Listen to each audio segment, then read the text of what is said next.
여러분, 우리는 이 복음 사경회를 통해서 본래의 교회가 과연 어떠한 모습인지 함께 생각해 보고 있습니다.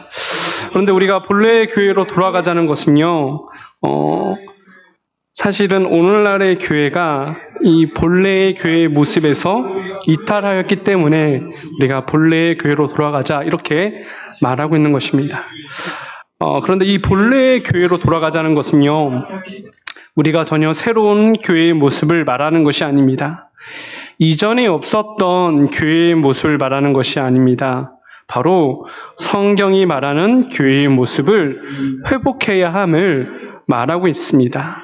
여러분, 그렇다면 성경에서 말하는 교회는 과연 어떠한 모습일까요? 오늘 본문인 에베소서 4장 13절에서 16절 말씀에서는 항상 자라가는 교회라고 말씀하고 있습니다. 항상 자라간다는 것은요, 바로 항상 성장해 간다는 것이라 표현해 볼 수 있습니다. 그렇다면 이 본래의 교회는요, 그러니까 성경에서 말하는 교회의 모습이 항상 자라가는 모습이니까, 그렇다면 이 본래의 교회는 항상 자라가고 성장해 가는 교회입니다. 물론 성경에서 말하는 이 교회의 성장은요, 단순하게 외적인 성장을 말하지 않습니다. 성도 수가 많아지고 좀 더 넓은 교회당을 우리가 갖게 되고 좀 더 많은 일을 하는 것에 한정되지 않습니다. 분명한 것은 성경이 교회의 성장에 대해서 말하고 있다는 것입니다. 그렇다면 성경이 말하고, 다시 말해서 하나님께서 원하시는 교회의 성장의 모습은 무엇일까요? 교회가 항상 자라간다는 것은 사실 곧 살아있음을 의미하고 있습니다. 왜 그럴까요? 이 생명이 없는 곳에는 성장이 있을 수 없기 때문입니다. 여러분, 시체가 자라는 거 보셨습니까? 그럴 수 없죠. 여기 있는 어린 아이들도 생명이 있기 때문에 자라갈 수 있는 것입니다. 성경이 교회의 성장에 대해서 말하고 있기에 성장하지 않는 교회, 날마다 성숙해가지 않는 교회는 사실 제대로 된 교회라 할 수 없고 바로 본래의 교회의 모습에서 벗어난 교회라 말할 수 있습니다. 본문 13절을 보면 하나님께서 원하시는 교회의 성장의 목표를 말씀해주고 있습니다. 바로 온전한 사람을 이루어 그리스도의 장성한 분량이 충만한 데까지 이르리니 이렇게 말씀하고 있습니다. 그렇습니다. 교회가 자라가야 할 성장의 목표는 온전한 사람이 되어 그리스도의 장성한 분량이 충만한 데까지 자라가야 합니다. 본문에서 말하는 온전한 사람은 다 자란 성인을 표현하고 있는데 곧 완전히 성숙한 사람을 의미하고 있습니다. 또한 본문에서 온전한 사람, 곧 성숙한 사람이라는 표현은요, 우리 각자를 의미하기보다는요, 바로 교회 공동체 전체를 의미하고 있습니다. 곧 교회 공동체가 온전한 사람, 성숙한 성인과 같은 공동체가 되어야 한다고 성경은 말씀하고 있습니다. 여러분, 우리가 여기서 생각해 볼 것이 있습니다. 우리가 깊이 생각할 것은 신앙의 성장, 신앙의 성숙, 그러니까 교회의 성숙은요, 개인에게 주어진 과제가 아니라 바로 교회 전체, 교회 공동체의 과제라는 것입니다. 다시 말해 하나님께서 교회를 향하여 온전한 사람이 되라 말씀하셨을 때 이것은요, 교회 공동체 전체에게 주신 말씀이고 명령이고 교회의 모든 성도가 함께 수행해야 할 프로젝트입니다. 물론 이 교회 공동체가 온전한 사람, 성숙한 성인과 같이 성장하고 성숙하기 위해서는 성도 개개인의 영적인 성장과 성숙이 필수적입니다. 그러나 우리가 여기서 기억해야 할 것은 우리 빛과 소금 교회의 성장과 성숙은요, 누구 하나만 잘해서 가능한 일이 아니라 모든 성도들이 함께 참여하여서 교회의 성장과 성숙을 위해 힘써야 한다는 사실입니다. 그렇기 때문에 하나님께서 원하시는 교회의 성장 목표는요, 여러분 모두가 함께하여서, 모든 지체들이 함께하여서 감당해야 합니다. 이 바울 사도는요, 또한 이 교회의 성장에 대해서 말씀하면서 또 한 가지를 말하고 있습니다. 바로 그리스도의 장성한 분량이 충만한 데까지 도달해야 한다고 표현하고 있습니다. 즉, 이 교회의 성장의 목표가 어디까지 가야 하느냐면 그리스도의 장성한 분량이 충만한 데까지 이르라는 것입니다. 여기서 장성하다는 것은 헬라어 본문에서 키 신장 또는 성숙을 의미하고 있습니다. 사실 우리는 예수님께서 이 땅에 계실 때 예수님의 키가 얼마였는지 관심을 가질 필요는 없습니다. 본문에서 말씀한 장성한 분량은 바로 온전한 성숙을 의미하고 있기 때문입니다. 곧 그리스도의 장성한 분량이 충만한 데까지 성장해야 한다는 것은요, 예수 그리스도의 온전하신 같이 교회가 성장하고 성숙해야 함을 의미하고 있습니다. 이제 우리에게 목표는 주어졌습니다. 그리스도의 장성한 분량이 충만함에 이르기까지 우리 교회는 자라가야 합니다. 그렇다면 우리가 어떻게 이 프로젝트를, 이 과제를, 이 목표를 어떻게 달성할 수 있을까요? 오늘 본문에서 4가지로 함께 살펴보고자 합니다. 먼저 우리는 하나님의 아들을 아는 충만한 지식에 이르러야 합니다. 여러분 본문 13절 하반절을 보십시오. 사도는요, 교회가 성숙해 가기 위해서 우리가 다 하나님의 아들을 믿는 것과 아는 일에 하나가 되어야 함을 말하고 있습니다. 즉 예수 그리스도를 믿는 믿음과 지식의 하나됨에 이르러야 한다고 말씀하고 있습니다. 사도는요, 지금 에베소 교회를 향해서, 그 성도들을 향해서 그리스도를 믿는 것과 아는 일에 하나가 되어야 성장한다고 말하였습니다. 여러분, 그런데 이 에베소 교회 성도들이 예수 그리스도를 모르는 자들이 아니었습니다. 그들은 이미 예수 그리스도에 대해서 알고 있었고 또한 믿는 자들이었습니다. 근데 그럼에도 사도가 에베소 교회 성도들을 향해서 그리스도에 대한 동일한 믿음과 지식을 가지고 있어야 함을 말하는 이유는 바로 그래야 교회가 그리스도를 향한 동일한 믿음과 동일한 지식을 갖고 있어야 바로 교회가 성장하고 성숙해 갈 수 있기 때문입니다. 만일 우리가 예수님을 믿는다고 말하면서 각각 다르게 믿는다면, 그리스도에 대해서 다르게 우리가 알고 있다면 사실 교회는 혼란에 빠질 수밖에 없습니다. 여러분, 여기 앉아 계신 분들 중에서 또한 영상을 통해 예배 드리고 계신 분들 중에서 예수님을 안 믿는다 말씀하실 분 계십니까? 아닐 것입니다.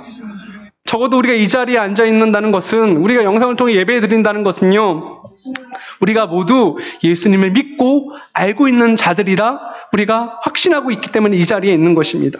그런데 우리가 그렇게 예수님을 믿는다고 말하면서 우리가 믿는 그 예수님이 다르다면, 우리가 아는 예수님이 다르다면 교회는 정말로 혼란에 빠질 수밖에 없는 것입니다. 곧 교회는요, 그리스도를 바르게 알고 바르게 믿음으로써 바로 그리스도를 아는 지식과 믿음에서 하나가 될 수 있습니다. 그렇다면 우리는 과연 그리스도에 대해서 어떠한 믿음과 지식을 가져야 할까요? 말씀한 곳 찾아보도록 하겠습니다. 신약 성경 요한복음 20장 30절에서 31절 말씀입니다. 요한복음 20장 30절에서 31절 말씀입니다.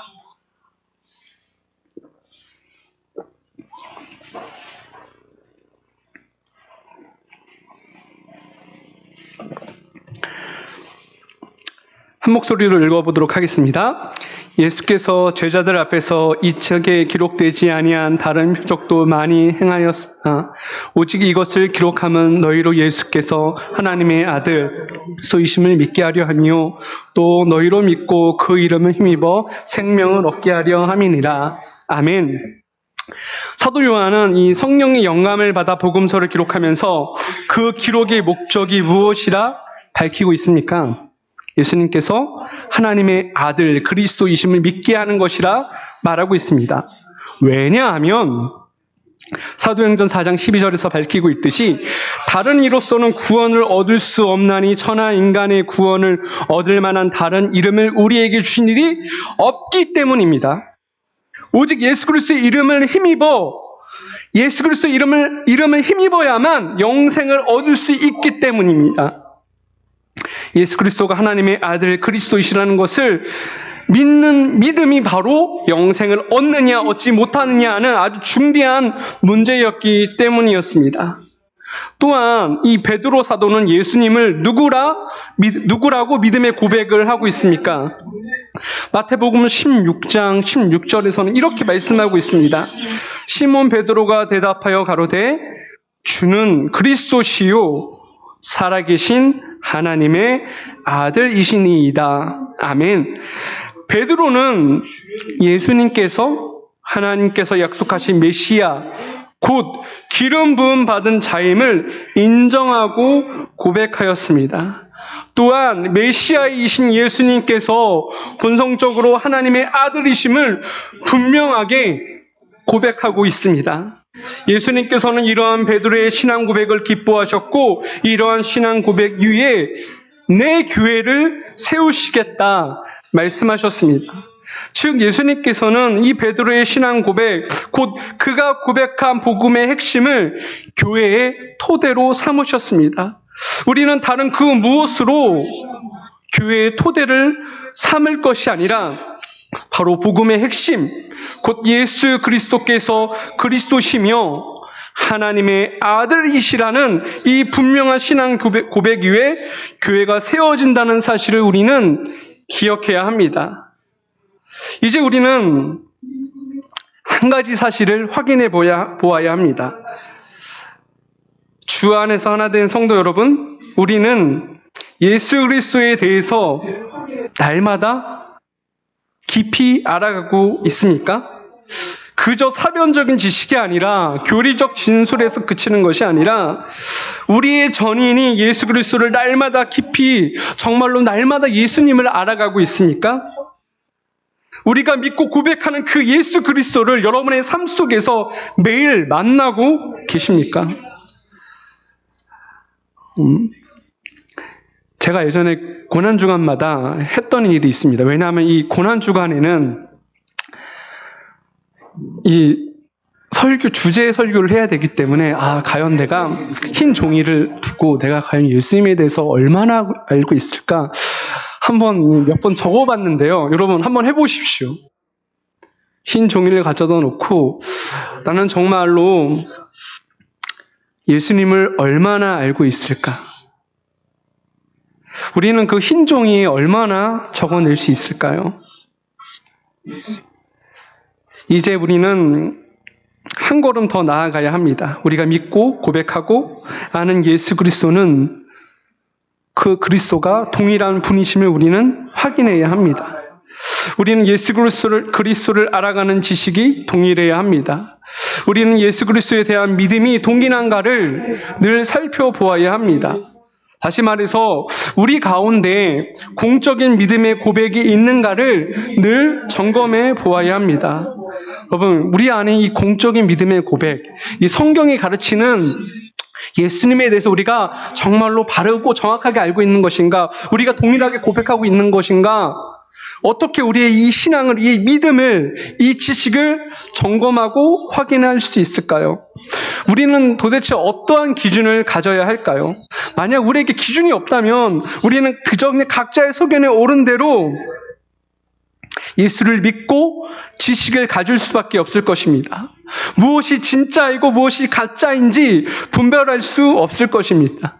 여러분, 그렇다면 우리에게 주어진 그 기준이 무엇입니까? 하나님께서 우리에게 단번에 주신 계시의 말씀인 성경입니다. 우리는 오직 이 성경을 통해 우리의 믿음과 지식의 유일한 기준이 무엇인지 우리는 확인할 수 있어야 합니다. 우리는 오직 이 성경을 우리의 믿음과 지식의 유일한 기준으로 삼아야 합니다. 우리는 성경이 알려주는 그 예수님을요, 날마다 알아가야 하고 성경이 계시하는 예수님을 나의 구주로 믿어야 합니다. 우리의 귀한 믿음의 선배들은요, 우리에게 아주 소중한 믿음의 유산을 남겨주었습니다. 바로 신앙고백서입니다.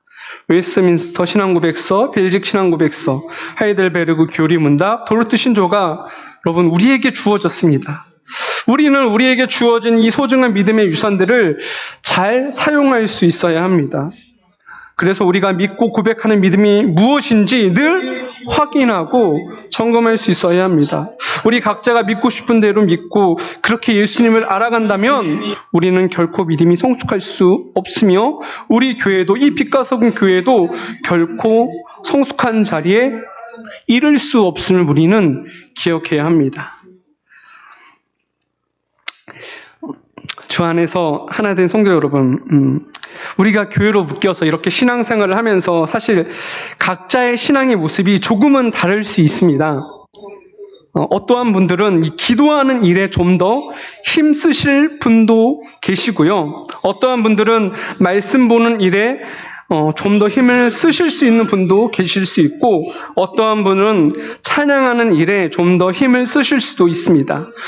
또 어떠한 분은요, 연약한 다른 지체를 섬기는 일이나 교회에 필요한 일들을 섬기는데 좀 더 힘을 쓰실 수도 있습니다. 그러나 우리가 예수 그리스도를 믿는 것과 아는 것에 있어서는 달라서는 안 됩니다.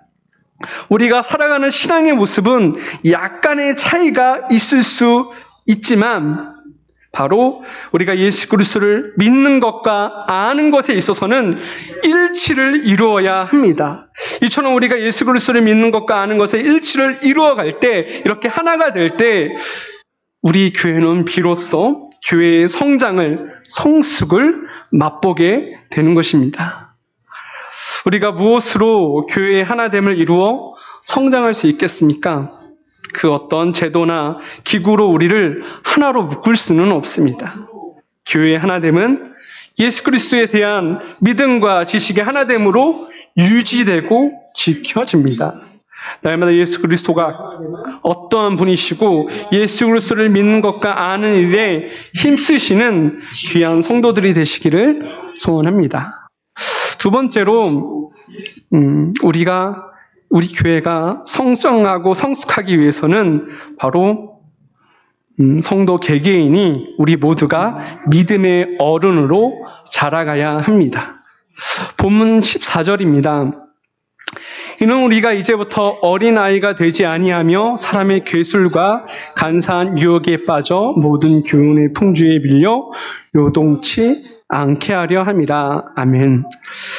이 본문 14절에서 말하는 어린아이라는 표현은 본문 이 13절에서 말하는 온전한 사람과 대비가 됩니다. 이 본문에서 말하는 어린아이는 유아 또는 사춘기 이전의 어린아이를 뜻하고 있습니다. 여러분, 어린아이의 특징이 무엇일까요? 신체적으로 연약하고 이해력과 분별력도 부족합니다. 즉 사도가 에베소 교회를 향해서, 이 성도들을 향해서 어린아이가 되지 아니하며 라고 말한 것은 마치 어린아이가 신체적으로나 지성적으로 부족한 것처럼 믿음에 있어서 연약하고 이해력과 분별력이 미숙하고 불완전한 상태에서 벗어나라는 것입니다. 말씀과 함께 찾아보도록 하겠습니다. 신약성경 히브리서 5장 12절에서 13절 말씀입니다. 히브리서 5장 12절에서 13절 말씀입니다.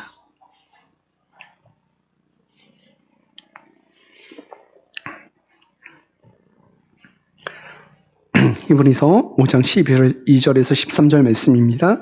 함께 보겠습니다. 때가 오래므로 너희가 마땅히 선생이 될 터인데 너희가 다시 하나님의 말씀의 초보가 무엇인지 누구에게 가르침을 받아야 할 것이니 젖이나 먹고 단단한 식물을 못 먹을 자가 되었도다. 대저 젖을 먹은 자마다 어린아이니 의의 말씀을 경험하지 못한 자요. 아멘. 지금 이 말씀을 받는 성도들의 상태가 어떻습니까?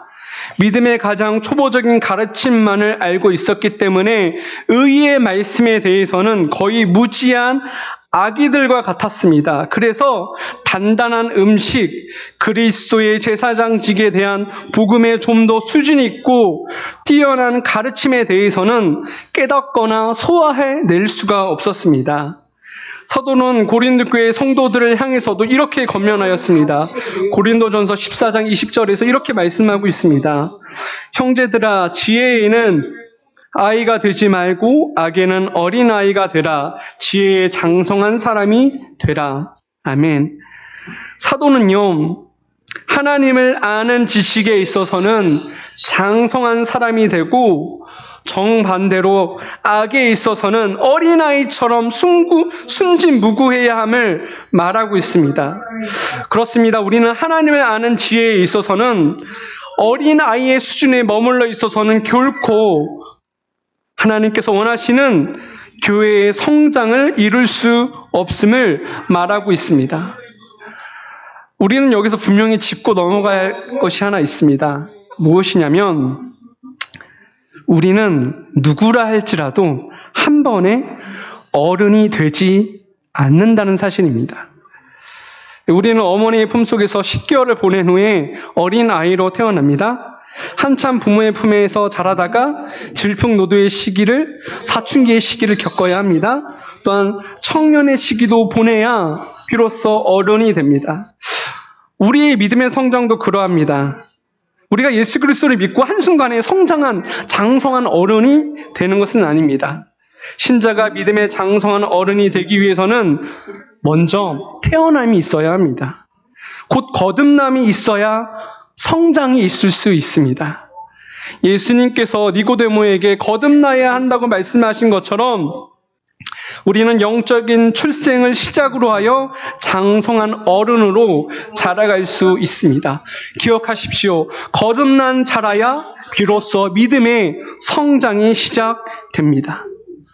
이제 사도는 이런 어린 아이들의 특징이 무엇이라 말하고 있습니까? 사람의 괴술과 간사한 유혹에 빠져 모든 교훈의 풍조에 밀려 유동치 않게 하려 함이라. 이렇게 말씀하고 있습니다. 여러분, 이 사람의 괴술이라는 것은요, 비유적인 표현입니다. 어른이 어린아이와 놀이를 하면서 어른은 얼마든지 어린아이를 쉽게 속일 수 있습니다. 이처럼 이 사람의 궤변을 통해서 미숙하고 어리숙한 사람들을 쉽게 유혹하고 미혹시키는 것을 바로 사람의 괴술이라 표현하고 있습니다. 또한 이 간사한 유혹이라는 것은요, 수풀에 매복해 있거나 등 뒤에서 사람을 공격하는 것을 의미합니다. 즉, 이 눈에 보이지 않는 방법으로 은밀하게 접근하거나 자신의 정체를 드러내지 않고 믿음이 연약한 자들을 유혹해서 진리로부터 멀어지게 하는 것을 이 바로 간사한 유혹이라 말하고 있습니다. 사도 바울은 이 에베소 교회 장로들에게 교회를 넘보는 악한 자들이 있을 것이라 경고한 바 있습니다. 우리 말씀 한 곳 더 찾아보도록 하겠습니다. 신약성경 사도행전 20장 28절에서 29절 말씀입니다. 사도행전 20장 28절에서 29절 말씀입니다.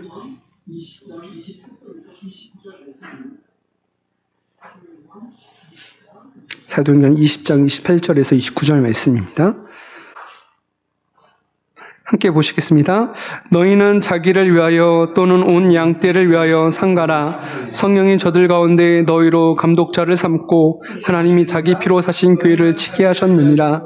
내가 떠난 후에 흉악한 이리가 너희에게 들어와서 그 양떼를 아끼지 아니하며. 아멘. 에베소 교회 성도들 가운데도 연약한 자들이 있었습니다. 아직 어린 아이와 같은 신앙을 가진 자들이 있었습니다.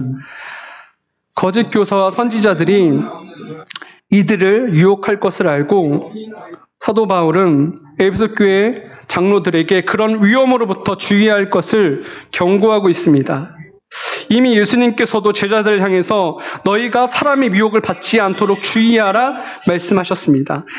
그때가 되면 이 세상 종말의 때가 되면 많은 사람을 미혹하는 거짓 선지자가 일어날 것을 경고하신 바 있습니다.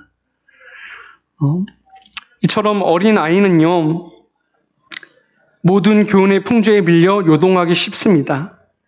사도는 풍랑에 요동치는 배의 모습을 빗대어서 어린아이의 모습을 우리에게 보여주고 있습니다.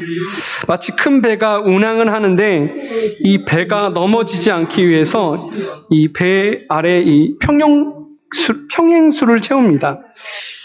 이번에 말씀 준비하면서 저도 이렇게 찾아봤는데 이 평행수라는 것이요, 이 배가 좌우로 요동치지 않도록, 그러니까 배가 한쪽으로 넘어지지 않도록 배 아래쪽에 물을 채워 놓는 것입니다.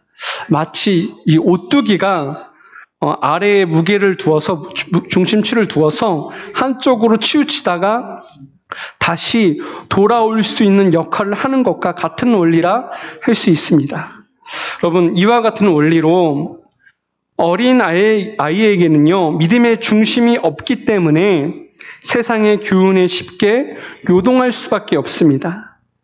하나님을 아는 지식이 적고 복음으로 세상을 분별할 수 없기에 세상의 교훈과 거짓된 가르침, 이 교훈에 쉽게 흔들리고 길을 잃어버리고 맙니다.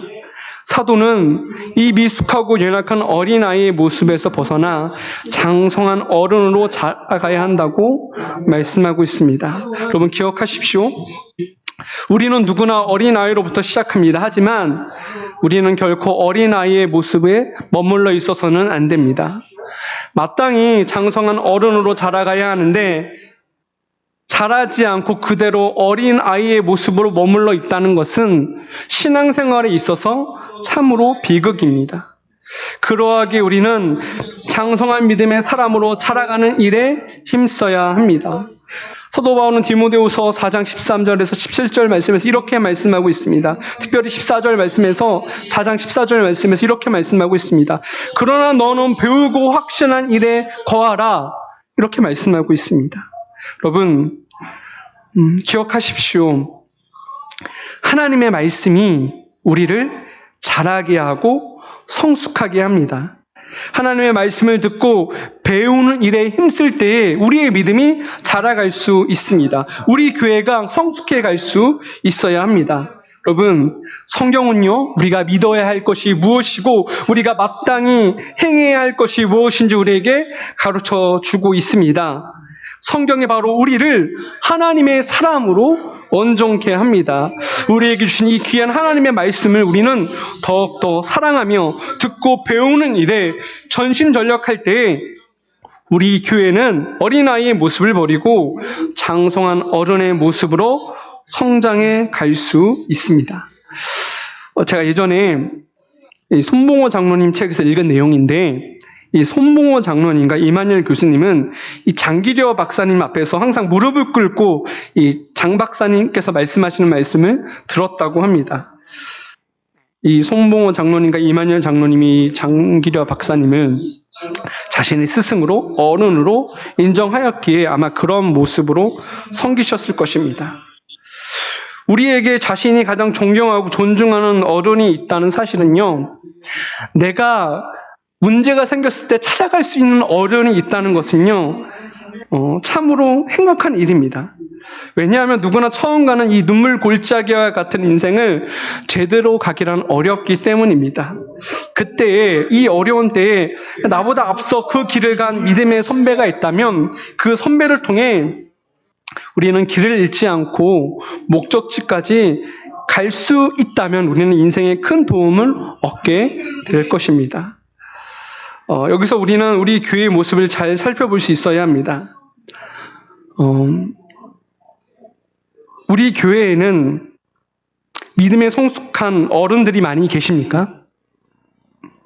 비록 세상적인 부와 명예는 가지지는 못했지만 신앙생활을 하다가, 여러분이 신앙생활을 하다 문제가 생겼을 때 여러분들이 언제라도 달려와서 믿음의 길이 무엇인지 물을 수 있는 선배들이 이 교회에 많이 계십니까? 가슴 아프지만 많은 교회에서는요, 직분자가 세워줄 때 어떠한 기준을 내세우고 있습니까? 성경이 말하는 기준이 아니라 사회적으로 성공한 사람, 부와 명예를 가진 사람이 교회의 직분자로 세워져야 한다고 말하고 생각합니다. 왜 그럴까요? 명예가 있어야지, 돈이 있어야지 교회 일들을 할 수 있잖아. 그렇게 말하고 있습니다. 하지만 성경은요, 사회적 성공이나 부와 명예를 직분자의 기준으로 말하고 있지 않습니다. 여러분, 우리가 어떠한 한 지체가 교회의 직분자로 세워진다는 것이 무엇입니까? 바로 교회의 어른으로 세워지는 것입니다. 믿음에 있어서 어린 사람이 직분자로 세워지는 것이 아니라 믿음이 성숙한 지경에 이른 성도가 교회의 직분자가 되는 것입니다. 여기서 우리는 우리 자신의 모습을 잘 살펴보아야 합니다. 여러분, 우리는요, 믿음이 성숙한 어른으로 자라가고 있습니까? 아직까지 어린아이의 모습에 머물러 있지는 않았는지 우리는 우리 자신의 믿음의 자리를 돌아보고 반성해 보아야 합니다. 주 안에 산화된 성도들에게 권면합니다. 먼저 직분자로 세워진 성도들께 권면을 드립니다. 하나님께서 여러분들을 직분자로 세우신 것은요, 성도를 온전케 하며 봉사 일을 하게 하며 그리스도의 몸을 세우려 하시는 일에 여러분들을 쓰시고자, 그 일을 감당케 하고자 여러분들을 교회 직분자로 세우셨습니다. 여러분, 성경은요, 초신자를 직분자로 세우라 말하지 않습니다. 믿음이 성숙한 성도를 직분자로 세우라 말씀하고 있습니다. 믿음에 있어서 바로 믿음이 장성한 자들이 직분자가 되어야 함을 성경은 말씀하고 있습니다. 그러하기에 직분자로 세워진 여러분들은 이 교회의 어른으로서 믿음의 성숙함을 온 성도들 가운데 보여야 합니다. 여러분의 말과 행실과 사랑과 믿음과 정절이 모든 믿는 자들 가운데 본이 되어야 합니다. 여러분의 믿음의 성장을 모든 사람에게 나타내야 합니다. 이 일을 잘 감당하시는 직분자들이 되시기를 주의 이름으로 소원합니다. 또한 정말 우리는 이 직분자들은요, 제자리에 머물러 있는 것이 아니라 정말로 믿음의 성숙을 위해서 날마다 힘써야 합니다. 그래서 이 교회 가운데 아직 믿음이 연약한 성도들을 돌아볼 수 있어야 합니다. 그 믿음이 연약한 지체들을 감당할 수 있어야 합니다. 그리고 하나님께서 여러분에게 맡겨주신 그 어린 자녀들이 세상의 교훈에 흔들리지 않고 진리 가운데 굳건히 서서 하나님의 사람으로 자라갈 수 있도록 교훈하고 양육해야 합니다. 또한 아직 믿음에 있어서 아직 어린 성도들에게, 그리고 자녀들에게, 그리고 청년들에게 권면합니다. 앞에서 말씀드렸듯이 믿음에 있어서 장성한 어른으로 처음부터 시작하는 사람은 없습니다. 하나님께서는요, 우리를 시간 속에서 자라게 하십니다. 하지만 무조건 시간이 흐른다고 하여서 믿음이 자라고 장성한 어른이 되는 것은 아닙니다. 하나님께서 주신 이 시간 속에서 하나님을 더욱더 의지해야 합니다. 시간 속에서 나를 빚어가시는 그 하나님을 신뢰해야 합니다. 여러분, 사도 바울의 이 권면을 기억하십시오. 베드로전서 2장 2절에서 이렇게 말씀하고 있습니다. 갓난 아이들 같이 순전하고 신령한 젖을 사모하라. 이는 이로 말미암아 너희로 구원에 이르도록 자라게 하려 함이라. 아멘. 여러분, 하나님의 말씀을 듣고 배우는 일에 여러분의 마음과 힘을 다하시길 바랍니다. 여러분, 기억하십시오. 성숙한 신앙이 이르는 길에는요, 지름길이 없어요. 또한 교회의 어른으로 세워진 분들을 존중하십시오. 여러분, 요즘은 어른들이 무슨 말을 하면 먼저 듣지 않으려고 합니다. 어른을 인정하지 않으려고 합니다. 그러나 어린 성도들은, 자녀들은, 청년들은 교회의 어른으로 세워진 분들을 존중해야 합니다. 왜 그렇습니까? 성경은요, 잘 다스리는 장로들을 배나 존경할 자로 알되 말씀과 가르침에 수고하는 이들을 더할 것이니라, 이렇게 말씀하고 있습니다. 바로 성경은요, 교회에 세워진 직분자들, 믿음의 어른들을 존중할 것을 분명히 가르치고 있습니다. 아직까지 우리는 장성한 믿음의 어른으로 성장하기에 우리의 마음이 부족하고 훈련이 부족하지는 않았습니까?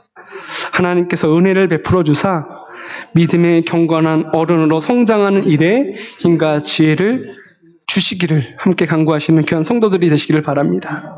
세 번째로 우리가 하나님께서 원하시는 성장을 이루기 위해서는 사랑으로 진리를 표현해야 합니다. 본문 15절 말씀입니다. 오직 사랑 안에서 참된 것을 하여 범사에 그에게까지 자랄지니 그는 머리니 곧 그리스도라. 아멘.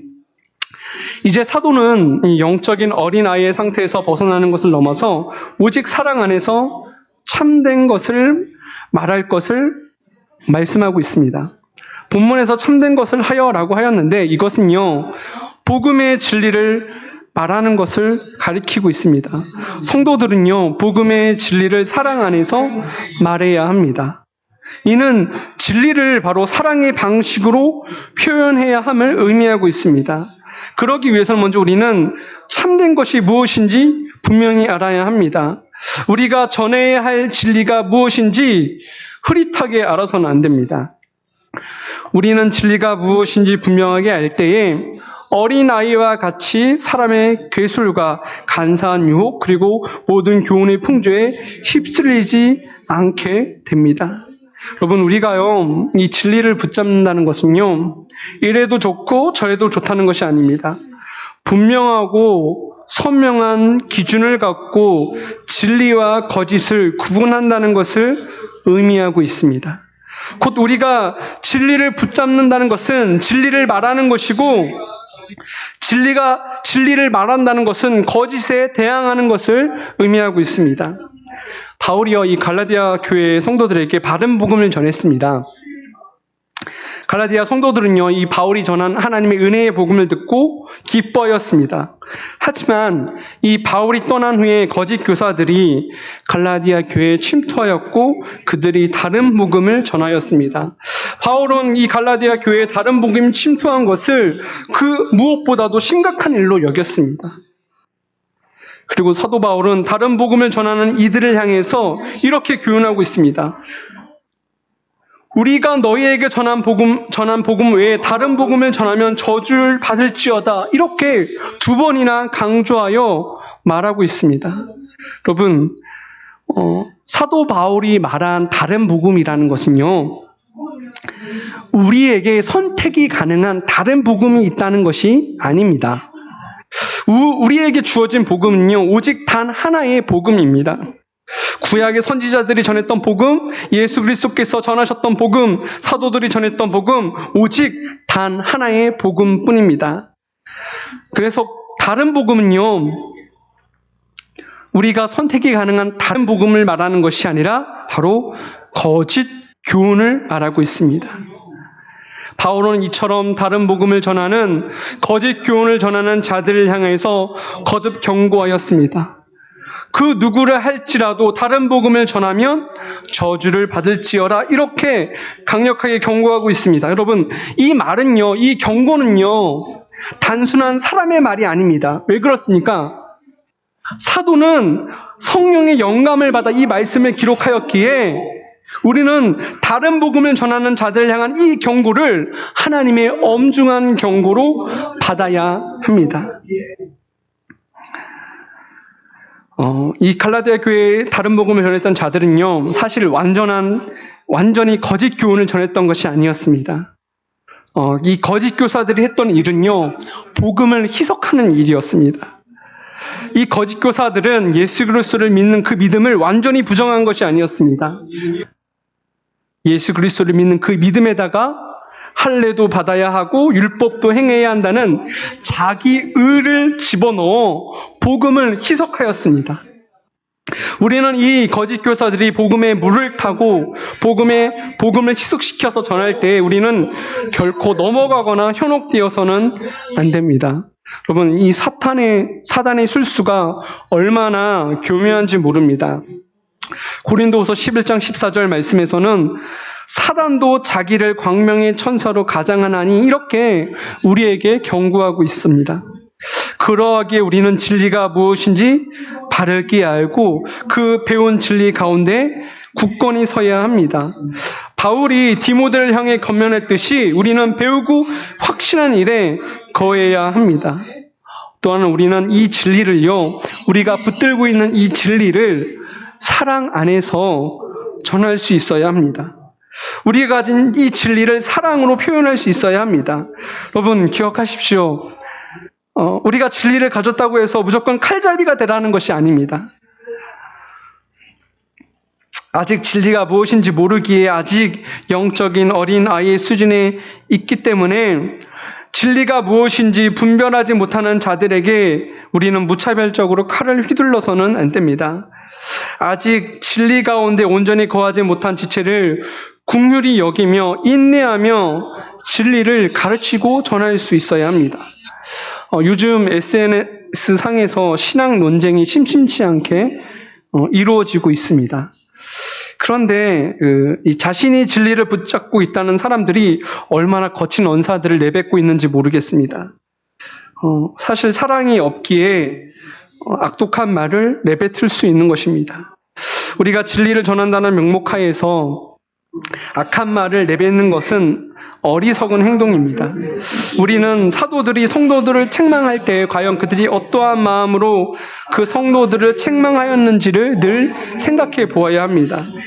바울은요, 다른 복음에 현혹된 갈라디아 성도들을 책망하면서 이렇게 말하고 있습니다.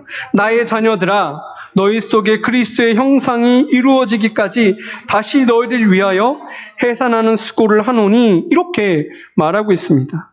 즉, 이 사도 바울은요, 이 갈라디아 교회 성도들을 책망하는 가운데 칼을 휘두르고 있는 것이 아니라 부모의 마음으로 갈라디아 성도들을 책망하고 있는 것입니다.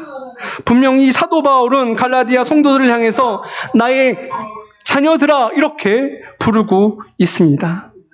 사랑하는 성도 여러분, 우리는 사랑 가운데의 진리를 가르치고 전해야 합니다. 바울은요, 내가 사람의 방언이나 천사의 말을 할지라도 사랑이 없으면 소리나는 구리와 울리는 꽹과리가 된다고 말하고 있습니다. 사랑이 없이는 그 어떤 은사도 유익하지 않습니다. 여러분, 그러나 우리가 기억할 것, 분명한 것은 우리가 그 어떤 희생을 감수하더라도 진리를 붙잡아야 한다는 사실입니다. 우리가 붙잡고 있는 진리를 사랑으로 말하고 표현할 수 있어야 합니다. 하나님께서 우리에게 준 이 진리의 말씀을, 주의 교훈들을 소중히 여기시길 바랍니다. 여러분, 특별히 이 강단에서 하나님의 말씀이 바르게 선포되고 그 진리의 말씀을 분별하여 사랑으로 말하며 표현할 수 있는 지혜와 총명을 구하시는 귀한 성도들이 되시기를 소원합니다. 마지막으로 우리가 하나님께서 원하시는 교회의 성장을 이루기 위해서는 바로 성도의 연합을 이루어야 합니다. 본문 16절 말씀입니다. 그에게서 온몸이 각 마디를 통하여 도움을 입음으로 연락하고 상합하여 각 지체의 분량대로 역사하여 그 몸을 자라게 하며 사랑 안에서 스스로 세우느니라. 아멘. 성경은요, 그리스도께서 교회의 머리이시며 교회는 그리스도의 몸이라 표현하고 있습니다. 앞절 15절에서 바울은요, 그리스도께서 교회의 머리가 되심을 분명히 밝히고 있습니다. 그리스도의 몸인 교회의 성장에 있어서, 우리 교회의 성장에 있어서 가장 중요한 것은 바로 우리 교회가, 이 교회가 그리스도에게 붙어 있는 것입니다. 다시 말해서 그리스도와 상관없는 교회는 생명이 없는 교회입니다. 교회는 머리이신 그리스도와 붙어 있으므로 바로 머리이신 그리스도로부터 생명을 공급받고 살아가는 데 필요한 양분을 제공받게 됩니다. 따라서 그리스도의 몸인 교회는 이 교회의 머리이신 그리스도께 반드시 연결되어야 있어야 합니다. 예수님께서는 자신과 교회의 관계를 이렇게 표현하셨습니다. 말씀 함께 찾아보도록 하겠습니다.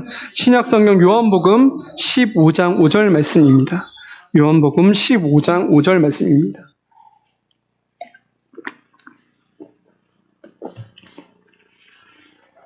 요한복음 15장 5절 말씀입니다. 함께 보시겠습니다. 나는 포도나무요 너희는 가지니 저가 내 안에 내가 저 안에 있으면 이 사람은 과실을 많이 맺나니 나를 떠나서는 너희가 아무것도 할 수 없음이라. 아멘. 우리는 이 말씀을 기억하면서 우리 교회가 머리이신 그리스도와 연합되어 있는지를 늘 생각해 보아야 합니다. 우리 교회는 머리가 되시는 그리스도의 통치를 받고 있는 교회인가를 늘 돌아보아야 합니다. 또한 이 그리스도의 몸인 교회의 성장은요, 몸을 구성하고 있는 성도들의 연합을 통해서 이루어집니다.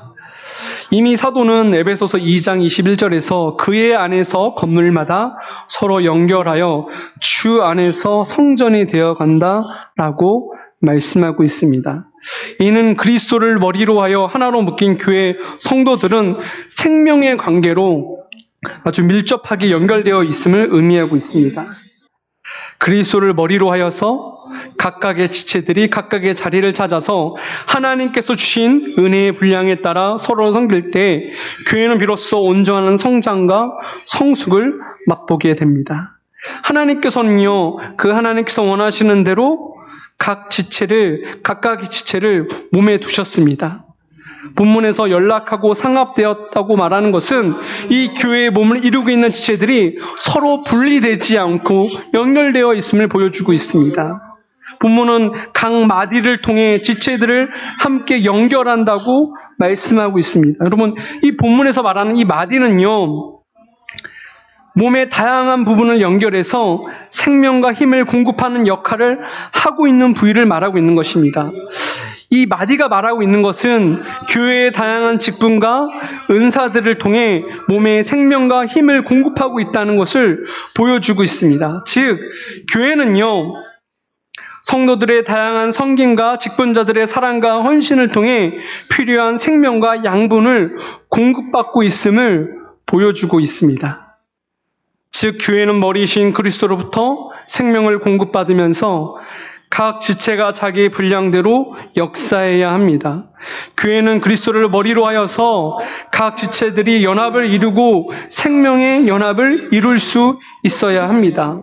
사도는 교회가 성장하기 위해서 이 교회가 그리스도께 연결되어 있음은 물론 교회의 몸을 이루고 있는 모든 성도들이 한 몸을 이루고 있어야 한다는 사실을 분명히 말하고 있습니다. 사랑하는 성도 여러분, 우리가 먼저 하나님께서 원하시는 교회의 성장을 생각할 때에 우리는 우리 교회가 과연 그리스도와 어떠한 관계가 있는지를 잘 생각해 보아야 합니다. 여러분, 이 교회의 머리이신 그리스도와 아무런 상관이 없다면 그 교회는 아무런 의미가 없는 것입니다. 왜 그럴까요? 거기에는 생명이 없기 때문입니다. 그러하기에 교회가 무슨 일을 하든지 머리이신 그리스도의 뜻에 따라 행할 수 있어야 합니다. 무슨 일을 하든지 먼저 머리가 되시는 그리스도의 뜻이 무엇인지 늘 살펴보아야 합니다. 또한 교회의 각 지체를 이루고 있는 성도들도 자신이 이 교회의 머리이신 자신의 머리가 되시는 그리스도의 통치를 잘 따르고 있는지 늘 자신의 믿음의 자리를 돌아보아야 합니다. 우리는 여기서 또 한 가지 기억해야 할 사실이 있습니다. 그것은 우리가 그리스도 안에서 한 몸으로 묶였다는 사실입니다. 여러분, 우리의 몸의 각 신체가 서로 싫다고 하여서 찢어질 수는 없습니다. 제가 제 손이 보기 싫다고 해서 잘라낼 수 없습니다. 제 눈이 싫다고 해서 뽑아낼 수 없습니다. 하나님께서는 우리를 예수 그리스도의 몸인 한 공동체로 세우셨습니다. 부르셨습니다. 그러하기에 우리는 교회를 구성하고 있는 모든 지체들과 하나 되는 일에 힘써야 합니다. 여러분, 우리가 신앙생활을 하다 보면요, 때때로 참 감당하기 힘든 지체들이 있습니다. 그렇죠. 그 한 사람으로 아주 교회 공동체를 쑥밭으로 만들어버리는 그런 분들도 계십니다. 그런 사람을 만날 때 하나님 정말 이 사람하고는 하나 되는 것이 너무 어렵고 힘이 듭니다. 우리는 이렇게 말할 수 있을지도 모르겠습니다. 하지만 우리는 우리 가운데 있는 그 연약한 지체들의 짐을 나눠줄 수 있어야 합니다. 우리는 서로의 짐을 질 수 있어야 합니다. 아직 신앙이 어려서 이리저리로 들이막는 지체들을 그들을 인내하며 견뎌낼 수 있어야 합니다. 우리는 성도의 연합을 이루는 일에 힘써야 합니다. 예수님의 몸을 찢는 그 어떠한 일도 우리는 해서는 안 되는 것입니다. 이처럼 우리가 머리가 되신 그리스도와 연결이 되어 있고 예수님의 몸을 이루고 있는 성도들과 연합이 되어 있을 때에 우리는 비로소 하나님께서 원하시는 이 교회의 성장과 성숙을 이루게 되는 것입니다. 이제 말씀을 정리하고자 합니다. 살아있는 교회는 생명이 있는 교회입니다. 살아있는 교회는 성장하는 교회이고 날마다 성숙해져가는 교회입니다. 이것이 바로 우리 교회가 회복해야 할 본래의 교회의 모습입니다. 하나님께서 이 교회 위에 은혜를 베풀어 주시어서 또한 우리 조국 교회 위에 은혜를 베풀어 주시어서 살아있으나 죽은 이름을 가진 교회가 아니라 생명의 약동이 있는 교회로 세워주시기를 함께 기도하며 또 교회가 하나 되는 일에 성장하는 일에 함께 힘쓰며 그러므로 말미암아 하나님께서 주시는 성장의 기쁨을 맛볼 수 있는 빛과 소금 교회의 모든 성도들이 되시기를 주의 이름으로 소원합니다. 기도하겠습니다. 거룩하시고 자비로우신 하나님, 우리 교회가 이 조국 땅의 모든 교회들이, 이 세상의 모든 교회들이 본래의 교회의 모습으로 회복될 수 있도록 하나님 붙들어 주시옵소서. 하나님 특별히 교회가 성장하기를 간절히 소원합니다. 성숙해 나가기를 간절히 소원합니다. 하나님께서 말씀하신 그 성장하는 모습, 생명이 있는 모습, 살아있는 교회로 회복될 수 있도록 하나님 우리를 붙들어 주시고 하나님 우리와 함께하여 주시옵소서. 하나님께서 주신 그 사명을 지혜롭게 감당할 수 있도록 하나님 우리를 붙들어 주시옵소서. 오늘도 말씀 가운데 큰 은혜 주심을 감사드리오며 이 모든 걸 우리 구주 되시는 예수 그리스도의 이름으로 기도드리옵나이다. 아멘.